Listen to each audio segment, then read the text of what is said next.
राम राम दोस्तों, कैसे हो आप लोग। दोस्तों 2024 में लोग कहते हैं कि दुनिया जो है अभी ग्लोबल विलेज बन चुका है। इंटरनेट का जमाना है, बहुत सारी चीजें ट्रांसपेरेंट हो चुकी है, मार्केट भी ट्रांसपेरेंट हो चुका है।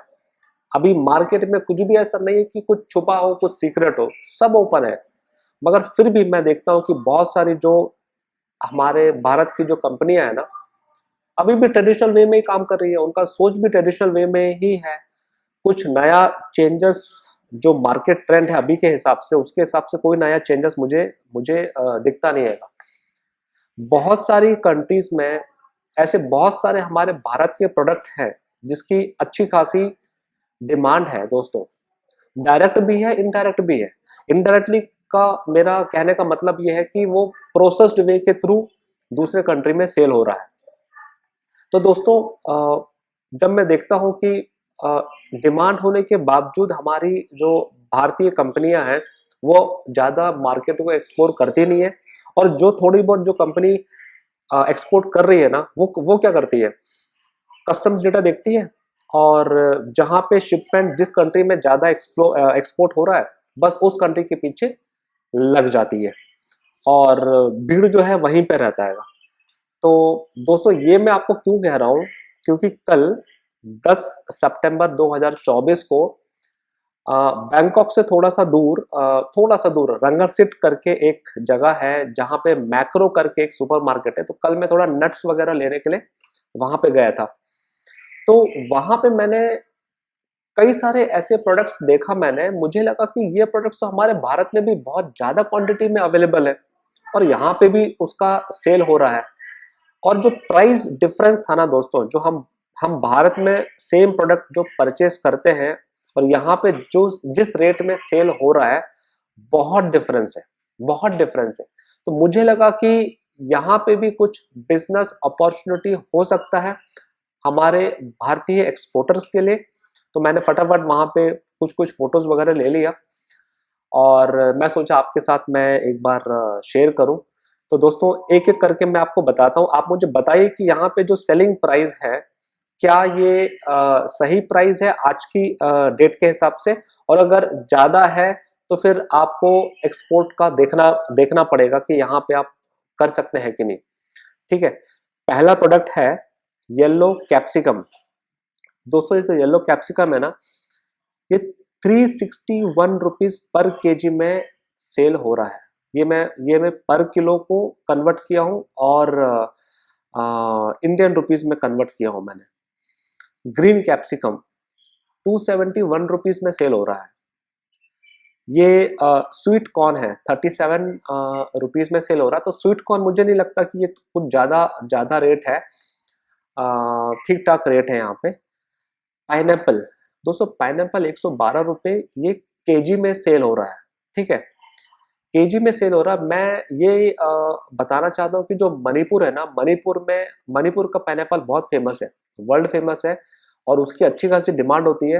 तो मणिपुर से जो भी कोई वीडियोस देख रहा है ना ये वाला, तो मेरे को लगता है कि आपको ये थाईलैंड मार्केट एक बार एक्सप्लोर करना चाहिए। पाइनएप्पल जो मणिपुर का है अच्छा क्वालिटी भी है, रेट भी कम है, और मेरे ख्याल से इम्फाल से डायरेक्ट फ्लाइट भी है बैंकॉक के लिए। दूसरा अगर आप देखोगे बनाना, बनाना जो है 286 रुपीज पर केजी में सेल हो रहा है। दोस्तों क्या आपको लगता है कि ये जो प्राइस है यहाँ पे सेल हो रहा है ये ज्यादा है हमारे भारत के प्राइस के हिसाब से?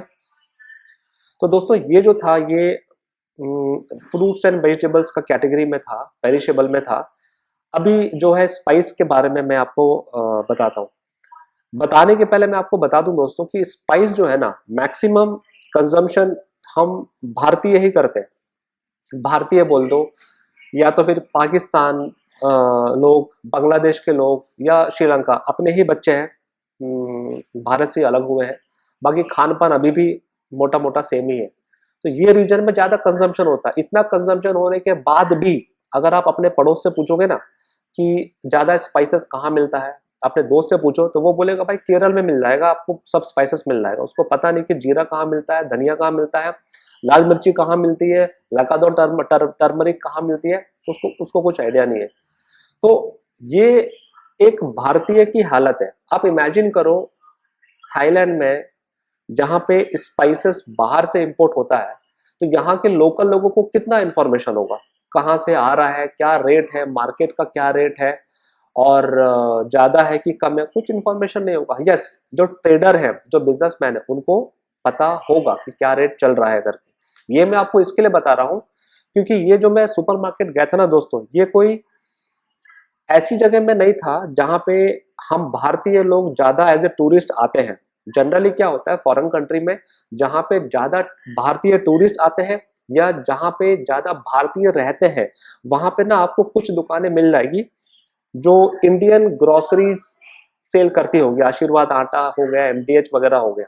तो जहां पे मैं गया था वहां पे भारतीय का आना जाना ज्यादा नहीं है और ना के बराबर है, और वहां पे मैंने एक भी ब्रांड नहीं देखा हमारे भारत का।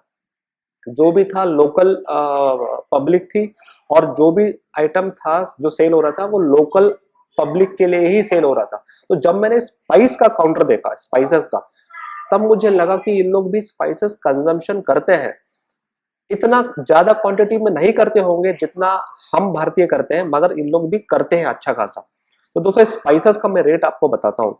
देखो, एक है ये सिगार कासिया, 743 रुपीज केजी में सेल कर रहे हैं।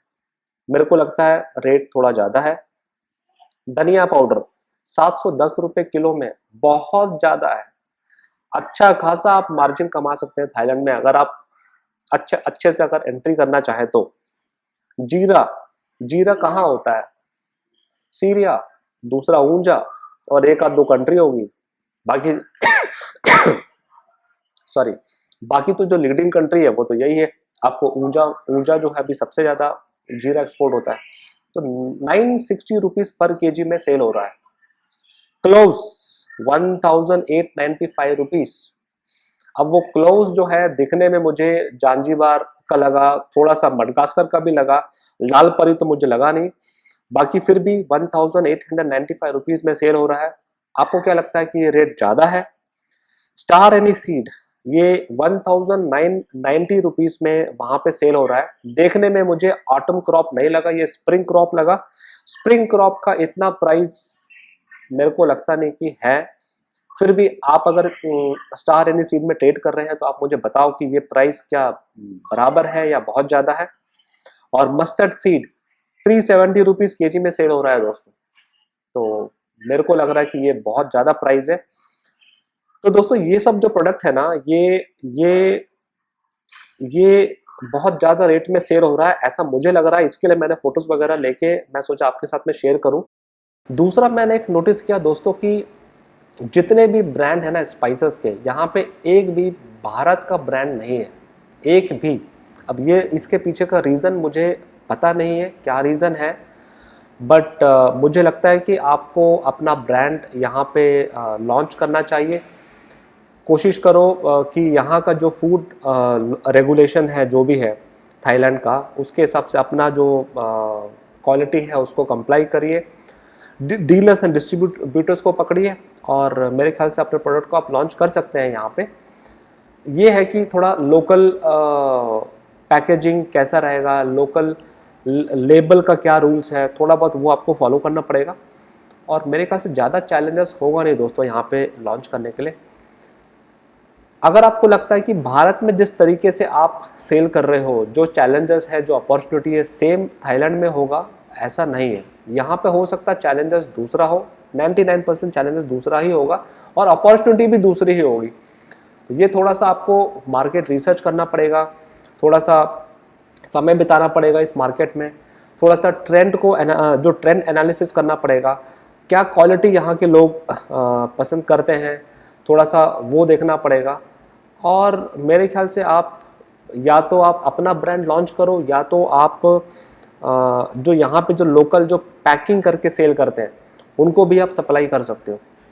तो दोस्तों ये सब जो मार्केट रिसर्च वगैरह जो करना है ना, अगर इसमें आपको मेरा कुछ सपोर्ट चाहिए, मार्केट रिसर्च हो गया, डेटा एनालिसिस हो गया, या आपका जो प्रोडक्ट यहाँ पे लॉन्च करना है, तो उसके लिए अगर आपको कुछ भी मेरा सपोर्ट चाहिए तो आप मुझे कमेंट में बताना, अपन ज़रूर बात करेंगे और देखते हैं कैसे हम आगे बढ़ाएं। तो दोस्तों लास्ट में ये एक कहना था कि भारत में 1, 1.5, 2, 2.5, 3% में आप लोग काम कर रहे हो, वो भी उधारी देकर माल को बेच रहे हो। तो इससे तो अच्छा है कि आप वो काम भी करो, मगर साथ में आसपास की जो कंट्रीज़ हैं उसमें भी मार्केट को एक्सप्लोर करो, वहाँ पे भी अपना जो फुटप्रिंट है वहाँ पे भी बढ़ाओ, और इसी से आपका ग्लोबल एक्सपेंशन होगा, आपका मार्जिन बढ़ेगा, आपका टर्नओवर बढ़ेगा, और आपकी जो कंपनी है वो एक अच्छा खासा ग्रो कर पाएगी। छोटा सा मैसेज था, आपको देना था। इस वीडियो में फ़िलहाल इतना ही, मिलते हैं अगली वीडियो में, तब तक के लिए राम राम।